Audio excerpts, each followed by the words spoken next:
Near the village of Vishnupur, there was a beautiful forest where a small village stood. In this village lived a hardworking and honest boy named Raghav. But he had one habit that made him unhappy. He constantly compared himself to others. When he saw his friend Karen, always the top student, he thought, "I wish I were as smart as him."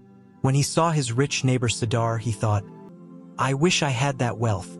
Even when he saw someone run fast, he thought, "I wish I could run that fast." His life slowly started sinking into disappointment. He couldn't concentrate on studies, and his interest in work began to fade.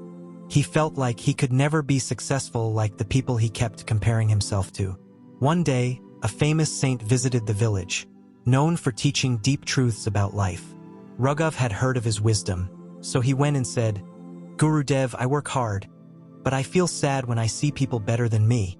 I feel like I'll never be like them. Please help me."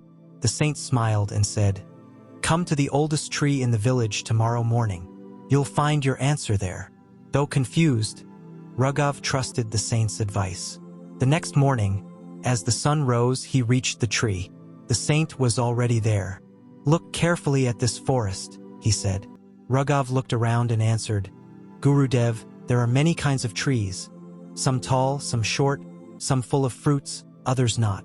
The saint smiled and asked, "Now imagine if this mango tree started comparing itself to the coconut tree and complained about not being tall.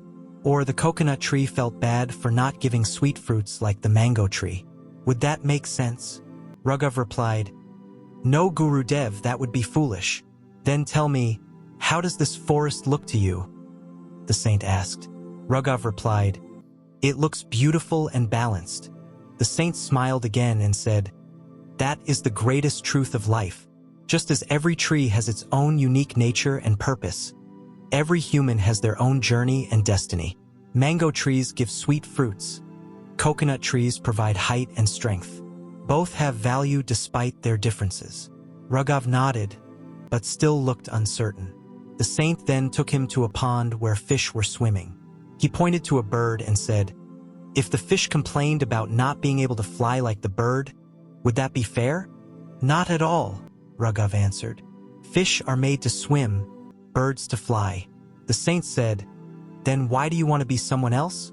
Your journey is yours alone. You also have qualities that others don't." That moment changed Raghav. He realized that comparing ourselves to others only harms us. He began focusing on his own strengths and weaknesses. He worked according to his own abilities, and it brought true satisfaction.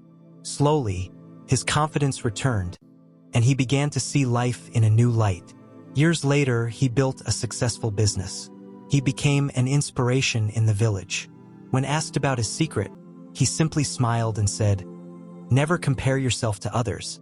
A fish trying to fly will always fail, but if it masters swimming, it can rule the ocean.